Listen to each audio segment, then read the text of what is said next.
A las 8:25 en este Gobierno de la Mañana, Gobierno de la Z. Es el momento de nosotros presentar el comentario y la participación de nuestro compañero Rosendo Tavares Villalobos. Gracias, José Luis Mendoza. El saludo, el abrazo para don Álvaro Arbelo, el saludo para don Bienvenido Rodríguez Durán, para don Bienvenido Rodríguez León, para doña Isabel Rodríguez.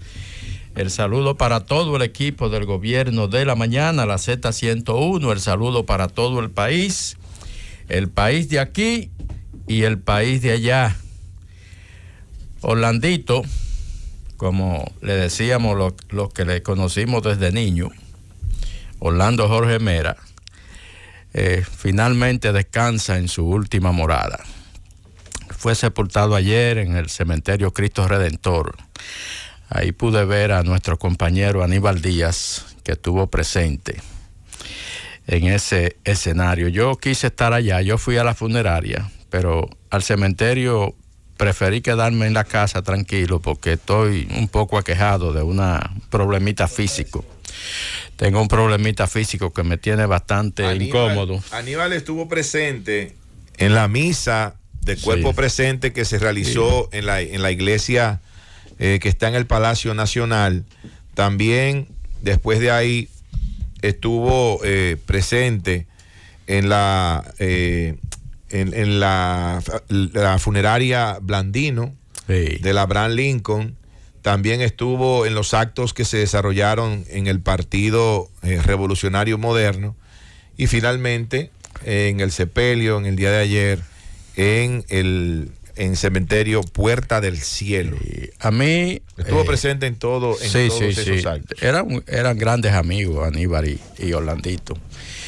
Y ese grupo de Yayo, de Simon Freud, de Andrés Lugo Riz, que yo lo conocí junto a todos. Julio Peña, sí. Orlando en el derecho. Francis, que trabaja con Yayo, Ángel Encarnación, sí, ese grupo completo.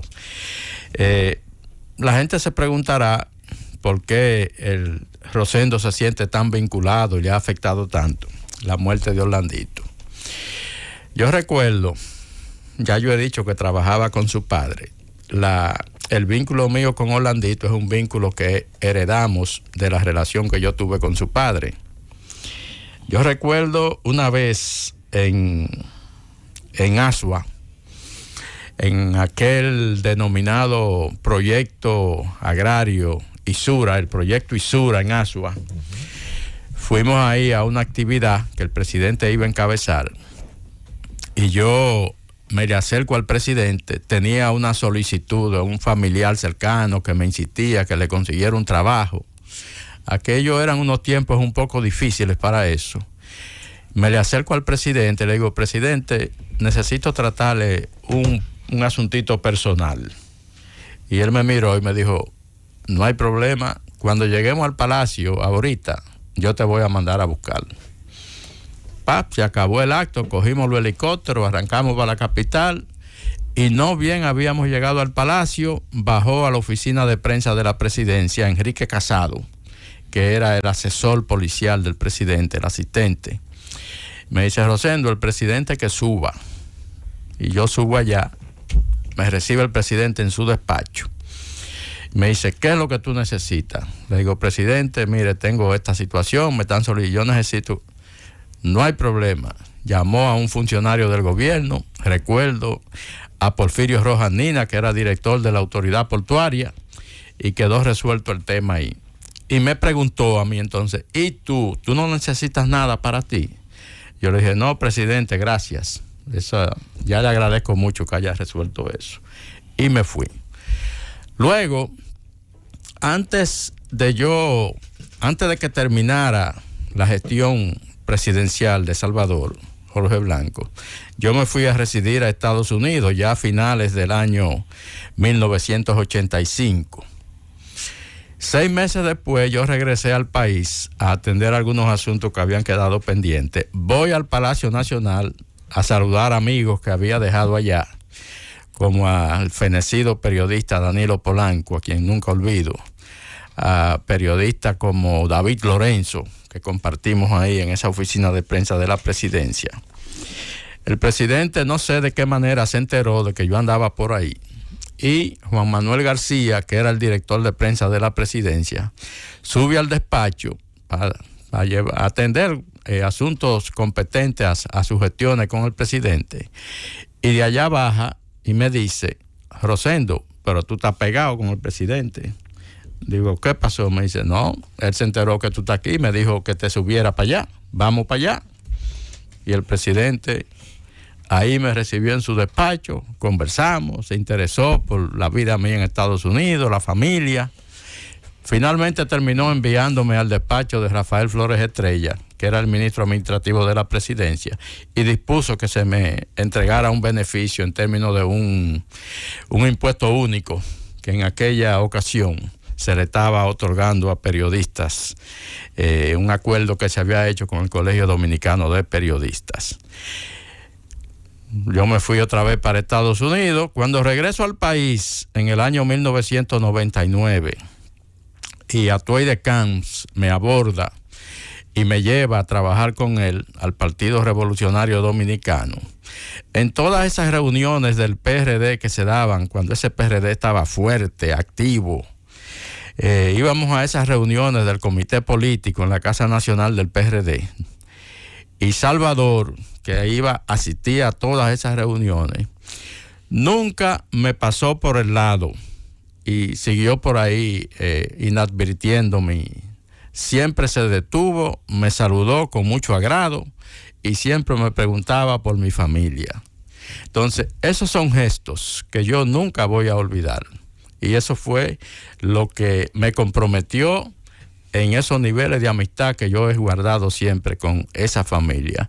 Salvador falleció, pero esos niveles continuaron con Orlando Jorge Mera.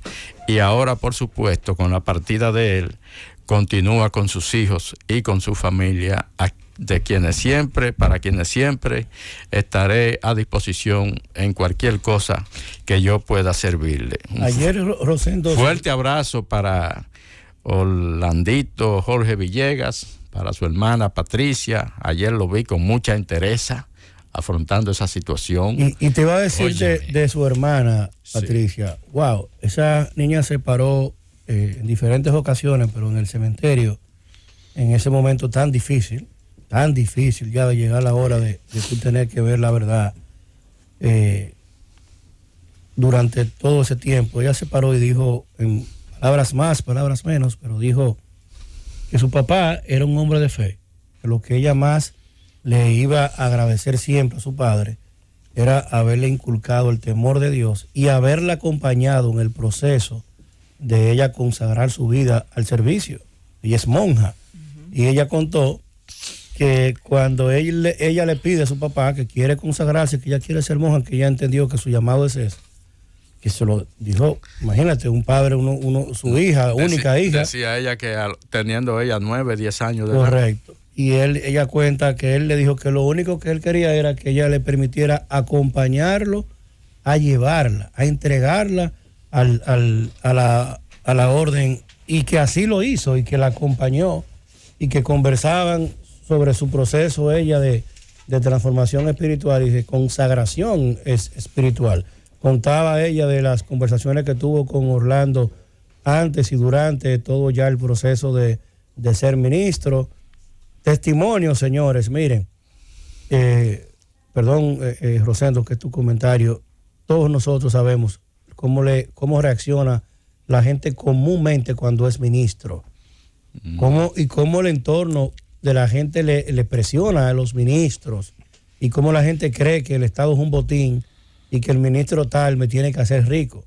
Y fíjate tú cómo esta niña se dedicó por completo a la vida espiritual. Lo que hizo fue orar ella lo contó, orar por su padre, hablar mucho con él durante él estaba ejerciendo su ejercicio como tal de ministro, y no hablar ni nada que agregar de Orlandito Jorge, de Orlando Salvador Jorge Villegas, que ha tenido un comportamiento admirable, sí, una recia respuesta a la desgracia desde el primer momento. Cuando estuvimos en su casa, que esperábamos que llegara el presidente de la República, él estaba con su madre. Cuando llegó el presidente, nos retiramos todos de ahí, para que tuvieran el momento de intimidad.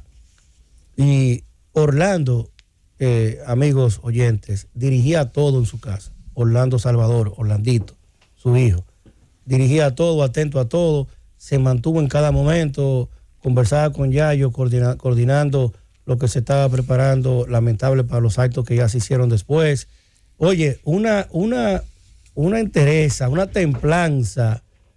templanza extraordinaria, una manera incólume. De verdad que desde aquí lo he hecho durante todos estos días, pero desde aquí renovar la admiración y el cariño a toda la familia y la admiración a ese comportamiento con tanto temple que ha tenido Orlando Salvador. Yo quiero desear que Orlando descanse en paz. Sé que así será porque su paso por la vida fue muy correcto. Como también, José Luis, quiero desear que descansen en paz. Una tragedia que también ha sacudido al país. Marielis Anabel Vargas y Carlos Rodríguez García. Señores, no. Marielis Anabel Vargas y Juan de los Santos Peralta. Esa joven pareja de esposos que fueron asesinados en Santiago Rodríguez por Carlos Rodríguez García, un funcionario del Ministerio de Industria y Comercio. Un crimen que también ha sacudido al país. Ocurrió allá en Santiago Rodríguez, pero con una connotación tal que definitivamente merecen la atención nacional. Paz a los restos de ellos también. Yo quiero, José Luis, que nos vayamos. Por supuesto. Vamos a venir para hablar sobre la Cumbre de las Américas. Así es, llévatelo, Cundo.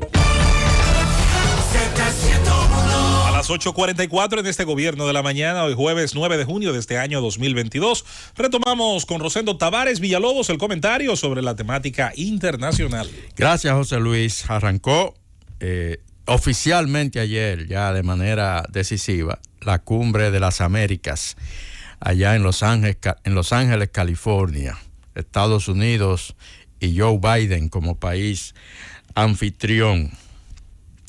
Lógicamente, el presidente Biden, en su discurso para dar apertura a la cumbre, se fue inmediatamente al grano y trató lo que era el tema, o lo que ha sido el tema, que durante mucho tiempo en lo que se organizaba la cumbre ha venido generando controversia, y fue la decisión de Estados Unidos de no invitar a la misma a países que la Casa Blanca entendía que no han actuado en correspondencia con lo que es el respeto a los lineamientos de la democracia, y sobre todo también en temas de los derechos humanos. El caso de Cuba, el caso de Venezuela, el caso de Nicaragua.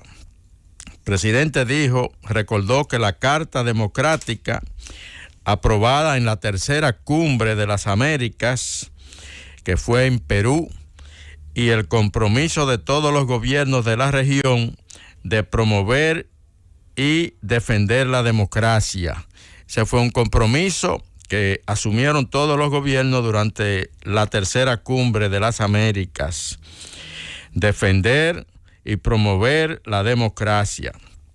Dijo Biden, en un momento en que la democracia está amenazada en el mundo, mostremos que la democracia no es solo el rasgo definitorio de la historia de las Américas, sino que es el ingrediente fundamental para el futuro de América.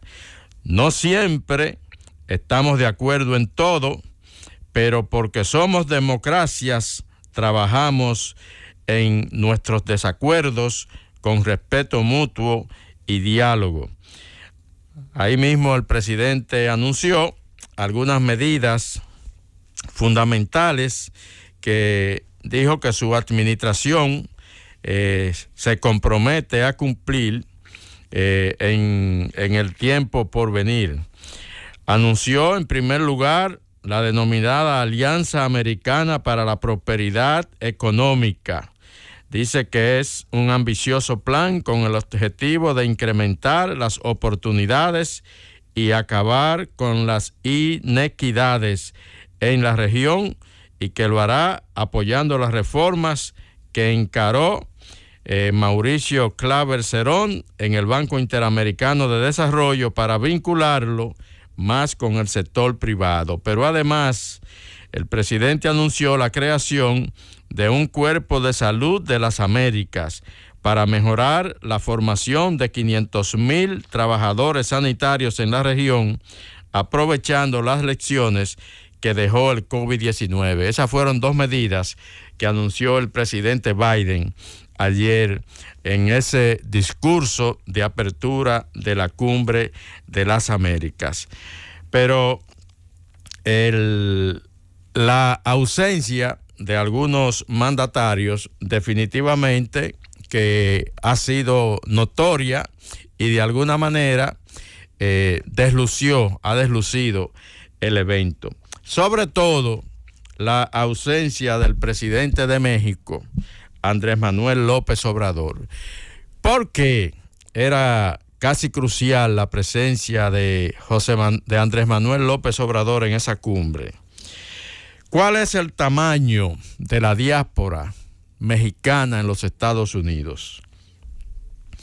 De 57 millones de latinos que viven en los Estados Unidos conforme al último censo 2019, de esos 57 millones, el 63%, un poco más del 63% de esos 57 millones de latinos son mexicanos o son norteamericanos pero de ascendencia mexicana.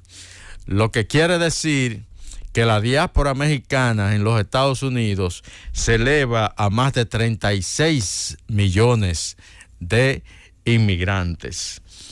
Entonces, si se va a hablar de migración y se va a discutir de migración en esa cumbre, migración será definitivamente el tema central de la cumbre.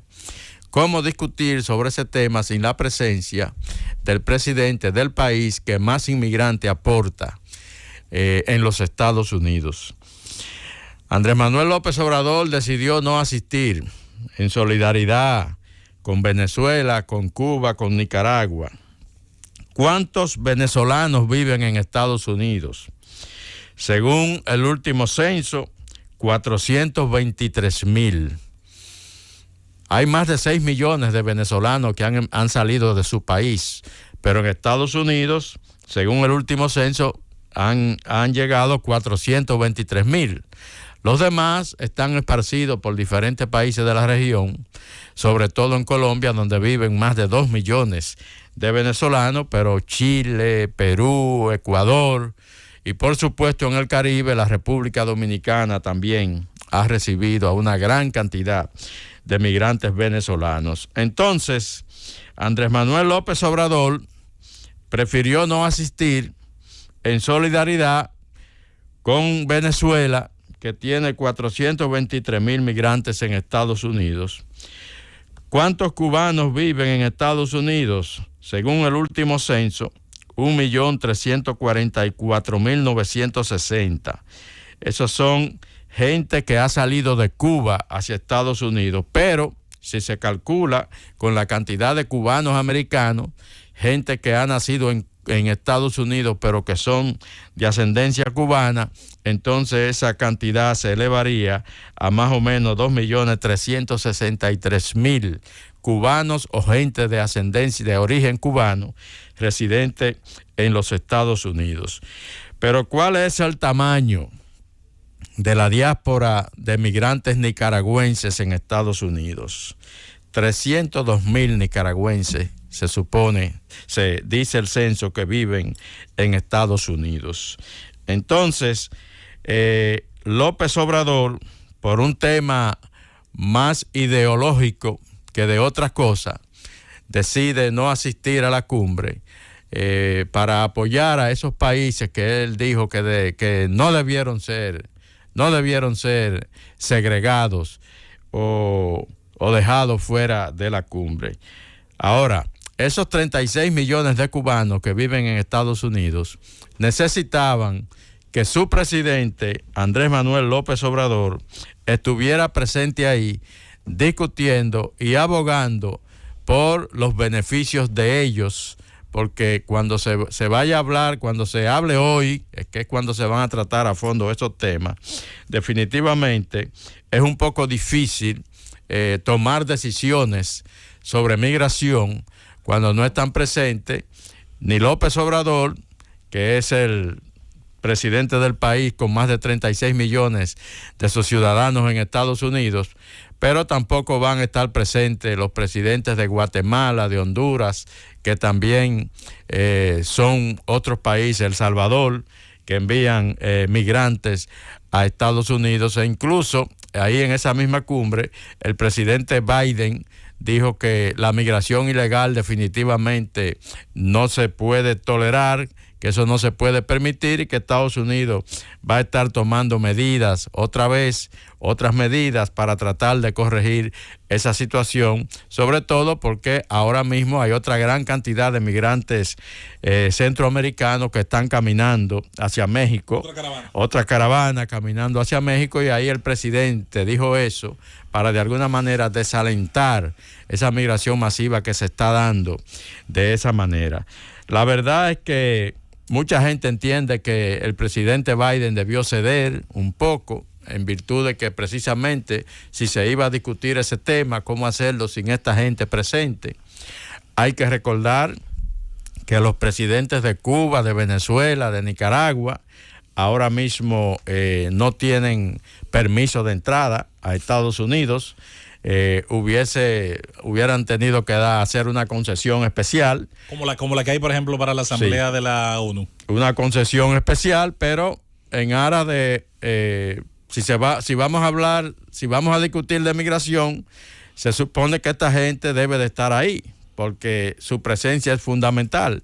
Pero Estados Unidos quiso mantener su posición. Y ese es un tema que ha de alguna manera deslucido el cónclave.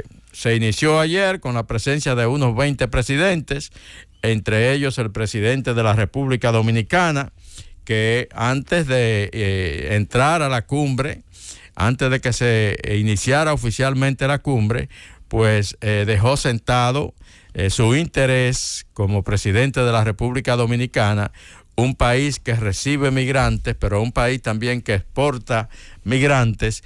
Bueno, pues él dijo que ese era un tema que a él le interesaba y que se discuta a profundidad, sobre todo en lo que tiene que ver con el tema que representa para nosotros Haití, que es un tema que el mismo presidente de los Estados Unidos y que el Departamento de Estado dijeron con anticipación que también va a estar en debate en esta 9ª Cumbre de las Américas. Vamos a ver la declaración final de esa cumbre, que deberá producirse mañana viernes cuando concluye, y que definitivamente ustedes pueden esperar que el contenido central va a tratar precisamente sobre el tema de la migración y sobre los compromisos que hace Estados Unidos para tratar de acercarse nueva vez de manera importante a América Latina. ¡Llévatelo, Cundo!